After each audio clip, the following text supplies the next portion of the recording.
নমস্কার। অজান্তেই আপনি ঈশান কোণে বাথরুম করে ফেলেছেন। আপনি জানতেন না বা আপনি বুঝতে পারেননি। তো এই বুঝতে না পারার জন্য আপনাকে তার অর্থ, শরীর স্বাস্থ্য, তার খেসারত আপনাকে এখন দিতে হচ্ছে। তো জ্যোতিষশাস্ত্র মতে তার রেকটিফিকেশন থাকবে না, এটা কখনোই হতে পারে না। আপনি তো আর বাড়িটা ভেঙে করতে পারবেন না নতুন করে। তো করতে হবে এই উপায়টি, যেটা আপনার বাড়ির বাস্তুর ঈশান কর্নারে যে বাথরুম করেছেন তার রেকটিফিকেশন হবে। একটা শ্রী যন্ত্রম স্থাপন করুন।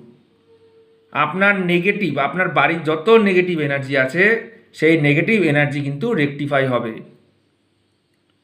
করে দেখুন এই উপায়টি, অনেক ভালো থাকবেন।